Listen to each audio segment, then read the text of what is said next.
اعوذ باللہ من الشیطان الرجیم بسم اللہ الرحمن الرحیم کہ امام حسین علیہ السلام نے یزید کے خلاف اپنے قیام کے ضمن میں جب کوفیوں کی دعوت پر حضرت مسلم بن عقیل کو کوفہ بھیجا تو اس کے پیچھے کیا حکمت کار فرماتی؟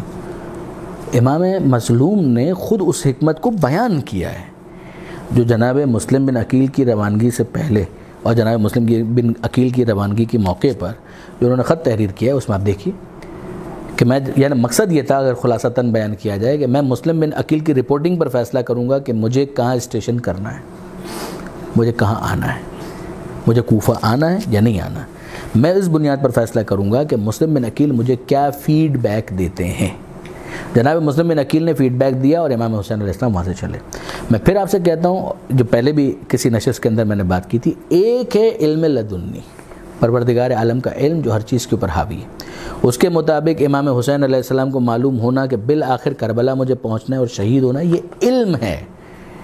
لیکن جو آپ اسباب ظاہری کے ماتحت جس چیز کو فالو کرتے ہیں وہ اسی طریقے سے ہے۔ امام حسین علیہ السلام مدینے سے نکلے، کسی کوفے والے کا خط موجود نہیں تھا۔ امام حسین علیہ السلام سے مطالبہ کیا گیا بیعت کا۔ امام نے اپنا پرنسپل اسٹینڈ دیا کہ مثلی لا یبایع مثلا، مجھ جیسا اس جیسے کی بیعت نہیں کر سکتا، بیعت ناممکن۔ امام حسین علیہ السلام نے اپنے وصیت نامے کے اندر جو محمد حنفیہ کے نام امام نے لکھوایا، اس کے اندر لکھا انی لم اخرج اشرا ولا بطرا ولا مفسدا ولا ظالما انما خرجت لطلب الاصلاح فی امت جدی، میں اپنے جد کی امت کی اصلاح کے لیے نکل رہا ہوں۔ اريد ان امر بالمعروف وانهى عن المنکر، میں جا رہا ہوں امر بالمعروف کے لیے، نہیں عن المنکر کے لیے۔ واسیر بسیرت جدی و ابی علی ابن ابی طالب، یہ میرا راستہ وہی راستہ ہے جو میرے جد محمد مصطفیٰ کا تھا، میرے بابا علی مرتضیٰ کا تھا۔ اب میں آپ سے سوال کرتا ہوں، ذرا اس پہ غور کیجئے گا کہ یہ جو امام نے کہا کہ میرا راستہ وہی راستہ ہے، کیا آپ کو حق نہیں ہے کہ آپ اینالائز کریں کہ یہ امام حسین علیہ السلام کا راستہ پیغمبر اکرم کے راستے سے کس طرح سے میچ کرتا ہے، اور یہ امام کا راستہ امیر المومنین کے راستے سے کس طریقے سے میچ کرتا ہے؟ میں تو یہ سمجھتا ہوں امام کا یہ جملہ خود ابھارتا ہے انسان کو کہ وہ غور کرے اس بات کے اوپر کہ کتنی ریزمبلنس ہے ان دونوں کے درمیان۔ میں بیعت نہیں کر رہا کسی فاسق کی، ہم نے بیعت نہیں کی نہ پہلے نہ بعد میں، یہ خود امیر المومنین کے حوالے سے بہت کلیئرٹی فراہم کرتا ہے، پیغمبر اکرم کے حوالے سے بہت کلیئرٹی فراہم کرتا ہے۔ پھر اس کے بعد اب میں نکل رہا ہوں، کس موقع پر وہ نکلا کرتے تھے، میں بھی اسی موقع پر نکل رہا ہوں۔ ذرا دیکھو نتیجہ کیا نکلا، جو بھی نتیجہ نکلے کیا فرق پڑتا ہے، نتیجہ شہادت پر منتج ہوگا، ہو جائے۔ یہ علم پروردگار میں پہلے سے تھا جس کی خبر دے دی گئی تھی کہ اس موقع پر جو حالات پیدا ہوں گے، اسباب ظاہری کے تحت جو آپ کام کریں گے وہ آپ نے کرنا ہے، مگر اس کا رزلٹ یہ نکلے گا۔ کیا اس میں پرابلم ہے؟ پروردگار سورہ یاسین کے اندر کہتا ہے لقد حق القول علی اکثرہم، اے حبیب ہم نے آپ کو ان کے پاس بھیجا ہے، مگر آپ پہلے سے سن لیجئے کہ جو ان میں سے اکثریت ہے وہ ایمان نہیں لانے والے، فہم لا یؤمنون۔ اس لیے کہ آپ جن کو نصیحت کر سکتے ہیں، آپ جن کو ڈرا سکتے ہیں، وہ ہیں من اتبع الذکر وخشی الرحمن بالغیب، کہ جو نصیحت کا اتباع کرنے کے لیے تیار ہو، خشی الرحمن بالغیب، جس کے دل میں خوف خدا ہو۔ یقین کریں کہ یہ جملہ امام حسین نے عاشور کے دن کا ہے، یہی جملہ جب جناب زہیر ابن قین نے وہاں پر جا کر تقریر کی ہے، جناب زہیر ابن قین نے جا کر خطبے بہت ہیں عاشور کے دن، یہ کہہ دینا تو کتنی بڑی یعنی اوور سمپلسٹی ہے کہ امام حسین علیہ السلام کا کوئی مقصد نہیں تھا، قیام کا کوئی ہدف نہیں تھا، کوئی پرپس نہیں تھا۔ کیا بات ہے، یہ جو خطبے دیے جا رہے ہیں عاشور کے دن، امام حسین علیہ السلام کہہ رہے ہیں کہ تم ایک بات تو بتاؤ، کیا تم مجھے پہچانتے ہو کہ میں کون ہوں؟ خوب اچھی طریقے سے جان لو کہ میں کون ہوں، پھر اس کے بعد سوچو کہ مجھے قتل کرنے کی تمہیں کوئی وجہ ہو سکتی ہے؟ میں نبی کا نواسا ہوں، میں علی اور زہرا کا بیٹا ہوں، کیا تم میں سے کسی کو اس بارے میں شک ہے؟ میرے بارے میں میرے نانا نے یہ کہا ہے کہ میں اور میرا بھائی جنت کے جوانوں کے ساتھ۔ یہ امام کیوں کہہ رہے ہیں؟ اگر ان کو غور و فکر سے بالکل دور کرنا ہے، اگر شہادت اس طریقے کا کوئی مقصد ہے تو امام کو کوئی خطبہ نہیں دینا چاہیے تھا۔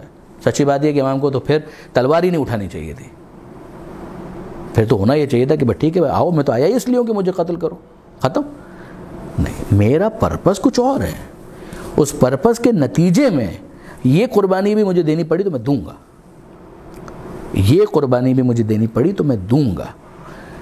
جو چیز امام حسین علیہ السلام کر رہے ہیں بہت واضح ہے، ایک نہیں ایک سے زیادہ خطبے تو خود امام کے ہیں، واپس یہ والا خطبہ اینڈ وہیں پر ہوتا ہے جب سامنے سے کوئی کہتا ہے، وہ یہ کہتا ہے کہ آپ یزید کی بیعت کیوں نہیں کر لیتے، اور امام پھر کہتے ہیں ہاں تم یہ نہیں کہو گے تو کون کہے گا، ہاں تم تو یہی بات کہو گے، اور پھر امام اپنے اسی پرنسپل اسٹینڈ کو بیان کرتے ہیں، بیعت نہیں ہو سکتی، ناممکن ہے۔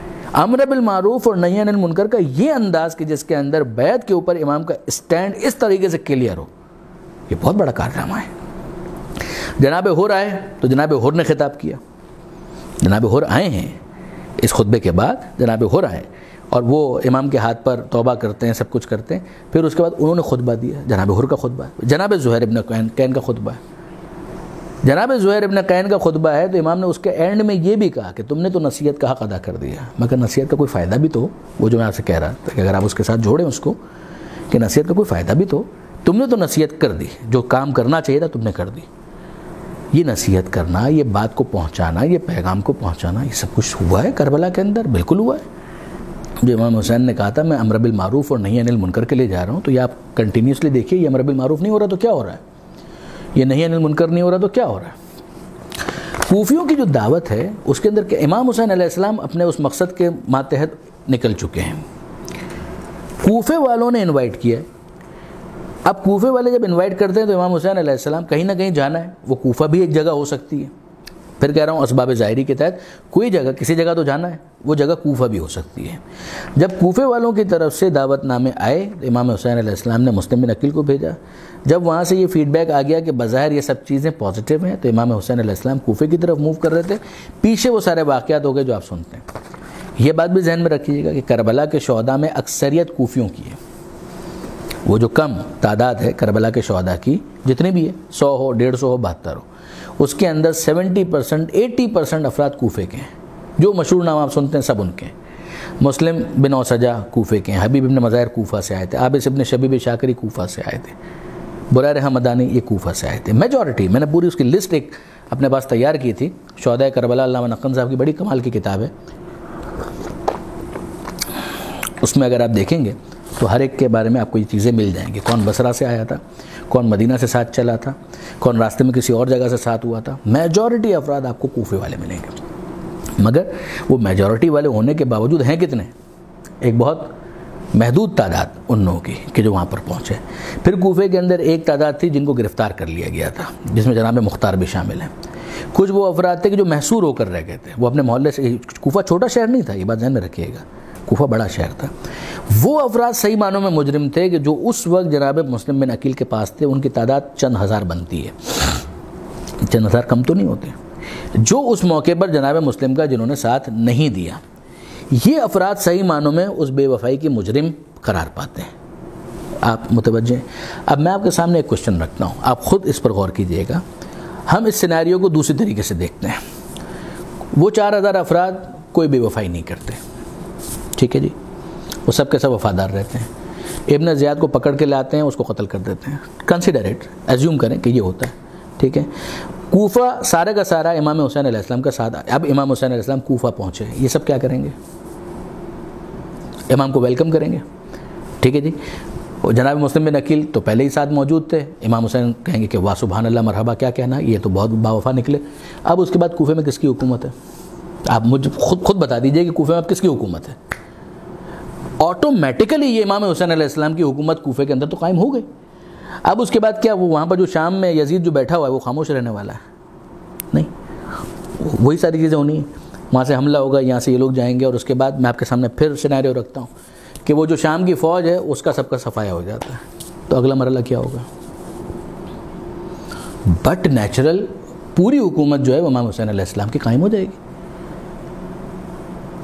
اس کا یہ منطقی نتیجہ ہے، یعنی اس کے اندر آپ کو کوئی راکٹ سائنس نہیں کرنی ہے کہ میں کہوں کہ مثال کے طور پہ کوئی فلسفہ لمبا چوڑا کوئی لے کر آئیے، آپ واقعاً عقلی طور پر سوچئے کہ نتیجہ یہ نکلنا تھا کہ اگر اس موقع پر کوفے والے اگر ساتھ دیتے جناب مسلم بن عقیل کا، وہ 4000 افراد ہی صحیح، جو باقی گرفتار ہو گئے ہم ان کو کوئی الزام نہیں دیتے، وہ بیچارے جو اپنے محلے کے اندر محصور ہو گئے ہم ان کو کوئی الزام نہیں دیتے، یہ جو افراد یہاں پر تھے اگر یہ ساتھ دیتے اور یہ بے وفائی نہ کرتے، یہ افراد ابن زیاد کو اریسٹ کرتے، تو اگلا مرحلہ کیا تھا؟ گورنر جو یزید کا تھا وہ تو اریسٹ ہو گیا، قتل نہ بھی کریں، اگلا کام کیا ہے؟ ابن زیاد کی تو حکومت نہیں رہی، تو اب آپ انتظار کریں گے یزید اپنا دوسرا گورنر بھیجے، اس کے بعد پھر ہم اس کو دیکھیں گے کیسا آدمی ہے. What naan sense.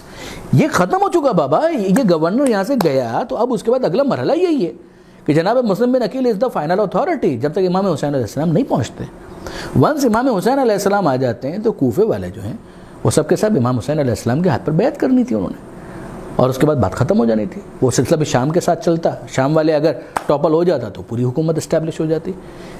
یعنی اس میں جو میں آپ کے سامنے بیان کر رہا ہوں، آپ مجھے بتائیے کہ کوئی راکٹ سائنس ہے جو میں آپ کے سامنے کہہ رہا ہوں؟ ہونا ہی یہ تھا. علم پروردگار میں تھا کہ اس موقع پر یہ چیز مٹیریلائز نہیں ہو پائے گی، اور بالآخر اس موقع پر ایک شہادت رونما ہوگی جو شہادتوں کی سردار ہے، اور جو شہید ہونے والا ہے وہ سید الشہداء ہے. مگر آپ یہ کہیں کہ مثال کے طور پہ کوئی اور مقصد نہیں تھا. امر بالمعروف نہی عن المنکر کا کسی بھی معاشرے کے اندر آخری منطقی انجام صالحین کی حکومت ہے. یہ آپ غور کیجئے گا، میں آپ کو کوئی فورسفلی نہیں کہہ رہا، آپ خود اپنے طور پر غور کیجئے گا. ایک نبی آتا ہے لوط علیہ السلام اپنی قوم کے درمیان، وہ آ کر یہ کہتے ہیں کہ بھائی یہ تم لوگ غلط کام کر رہے ہو، تم شرک کر رہے ہو، غلط کام کر رہے ہو، یہ جو تم ہومو سیکسولیٹی اور گے سیکس کے اندر لگے ہوئے یہ غلط کام کر رہے ہو. ہمارے پاس سینیریو کیا ہے؟ سینیریو یہ ہے کہ وہ سب کے سب نبی کے خلاف ہو گئے. صحیح بات ہے. اگر آپ سینیریو بدل دیجئے، اف سینیریو پہ بات کریں، سارے کے سارے شریف ہیں، وہ کہتے ہیں کہ یار لوط علیہ السلام کتنی زبردست بات بول رہے ہیں، ہمارے اخلاق کو بھی درست کر رہے ہیں، ہمیں سمجھا بھی رہے ہیں، ہم کو تو شرک نہیں کرنا چاہیے. تو کیا کرنا چاہیے؟ ایک خدا کہ ہاں بھائی بالکل صحیح بات ہے، ایک خدا کی عبادت کرنی چاہیے. اچھا پھر اگلا مرحلہ، کوئی لوط علیہ السلام یہ غلط کام ہم لوگ کرتے ہیں، ہم کو منع کر رہے ہیں تو ہم کو نہیں کرنا چاہیے. سارے سدھر گئے. آپ اف پہ چلیے. پھر اس کے بعد جناب لوط علیہ السلام کے بعد وہ آ کر کہتے ہیں کہ اے نبی خدا، ہم سب کا علم ناقص ہے، ہمیں تو اتنا پتہ ہے، جو تھوڑی بہت چیزیں معلوم ہیں وہ تو ہم کر لیں گے. اب جب آپ ایک ایک چیز ہم لوگ غلط کرتے ہیں پھر آپ صحیح کرواتے ہیں، تو آپ ایک کام کیجئے، آپ ہی ہم کو بتائیے کہ ہم کو صحیح کیا کرنا ہے. الٹیمیٹلی برادران آپ غور کیجئے گا کہ اس کا نتیجہ یہی نکلنا ہے. یہ میں آج کا کوئی آپ کے سامنے انالیسس بیان نہیں کر رہا، یہ میں پچھلے 20 سالوں پہلے تقریباً اس بات کو میں کنکلوڈ کر چکا ہوں، اپنے لیکچرز کے اندر بھی بول چکا ہوں کہ اگر آپ امر بالمعروف اور نہی عن المنکر اس کے سامنے ایک آئیڈیل سچویشن رکھ دیں، ایک ریزسٹنس ہے، اگر آپ اس کے سامنے ایک آئیڈیل سچویشن رکھ دیں کہ یہ بھی مانتا چلا گیا، یہ بھی مانتا چلا گیا، یہ بھی مانتا چلا گیا، یہ بھی مانتا چلا گیا، تو اس کا لازمی نتیجہ صالحین کی حکومت ہے، نبی کی، امام کی یا نائب امام کی حکومت ہے. اس کے علاوہ اور کوئی دوسرا اس کا نتیجہ نہیں نکلے گا، وہی نتیجہ اس کا بن جائے گا. تو یہاں پر بھی اگر آپ دیکھیں تو وہ بھی اس کا رزلٹ نکل سکتا تھا، نکلنا چاہیے تھا اگر کوفے والے بے وفائی نہ کرتے. اچھا اب آپ مجھے ایک اور بات بتائیے، یہ توابین کی تحریک کیا ہے بھائی؟ توابین توبہ کرنے والے، وہ کیوں توبہ کر رہے ہیں؟ امام حسین علیہ السلام شہید ہو گئے. اگر امام کا کوئی مقصد ہی نہیں تھا اور مقصد یہی تھا کہ بس وہ شہید ہو جائیں، معاذ اللہ، میں تو معاذ اللہ کے ساتھ ہی کہوں گا، شہادت کتنا بڑا رتبہ اور کتنا رفیع رتبہ امام کو ملا، مگر وہ مقصد جو امام حسین علیہ السلام کا تھا اس کو تو آپ کنسیڈر کریں کہ جس کے لیے امام نے یہ قربتاً الی اللہ یہ شہادت دی ہے. قربتاً الی جہاد، قربتاً الی اللہ، شہادت قربتاً الی اللہ. اور پھر اس کے بعد غور کیجئے کہ یہ ساری چیزوں کے ذریعے سے کیا ہونے جا رہا تھا، وہ امر بالمعروف نہی عن المنکر. یہ توابین توبہ کس چیز کی کر رہے ہیں؟ یہ کیوں توبہ کر رہے ہیں؟ if they had not done something wrong ان کو توبہ کرنے کی ضرورت کیا تھی؟ وہ آ رہے ہیں اور آ کر کربلا آ رہے ہیں، کربلا آ کر قبر امام حسین پر گر رہے ہیں ہزاروں کی تعداد میں، رو رہے ہیں، گریا کر رہے ہیں، پیٹ رہے ہیں اپنے آپ کو. کیا وہ گریا تھا جو تاریخ کی کتابوں کے اندر لکھا ہے توابین کا، جو آغاز تحریک میں ہے، جو انہوں نے گریا کیا ہے؟ اب یہ کس بات کے اوپر کر رہے ہیں؟ کیوں کر رہے ہیں؟ اس لیے کہ یہ وہ چیز جو ہونی تھی نہیں کر پائے، جو ان کو کرنی چاہیے تھی. they should have done that. اس موقع پر جناب مسلم بن عقیل کا ان کو ساتھ دینا تھا. پھر اس کے بعد آپ ملحق کریں، وہ بھی بیچارے ساتھ میں شامل ہو گئے اس تحریک کے اندر کہ جو رسپانسبل نہیں تھے. سلیمان ابن سورد خزائی، اس غریب کا کوئی قصور نہیں تھا، وہ بھی آ گئے اس کے اندر، وہ بھی اس کو لیڈ کرنے لگے اس کے اندر. لیکن جناب سلیمان ابن سورد خزائی وہ بیچارے ان کی طرف سے کوئی کوتاہی نہیں ہوئی تھی. تو بہت سے ایسے بھی تھے کہ جو رسپانسبل نہیں تھے وہ بھی اس تحریک کا پارٹ بن گئے، اور وہ جو بیچارے رسپانسبل تھے انہوں نے اس موقع پر گریا کیا اور انہوں نے کہا کہ بھائی اب تک جب تک جان نہیں جائے گی تب تک ہماری توبہ قبول نہیں ہوگی. اور جان کیسے جائے گی؟ تو اپنے گلے پہ خود ہی چھری پھیر لو، نہیں لڑتے لڑتے مریں گے. اس موقع پر بھی انہوں نے کہا کہ لڑتے لڑتے مریں گے ہم تو، اور ہم یوں توبہ کرنا چاہ رہے ہیں کہ وہ کام جو اس وقت کرنا تھا at that particular given time, point of time پر ہم نہیں کر پائے.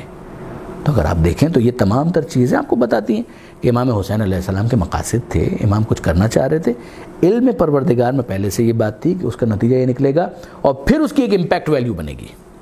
یہ توابین کی جو تحریک ہے اس کے اندر اتنا جوش کہاں سے آ گیا؟ وہ شہادت کے بعد ہے، وہ شہادت کے نتائج ہیں جو اگلا سوال میں دیکھ رہا تھا اس کے اندر۔ سبسکرائب کیجئے ذکر ٹی وی اور اس علم کے سفر میں ہمارے قدم کے ساتھ قدم ملائیے۔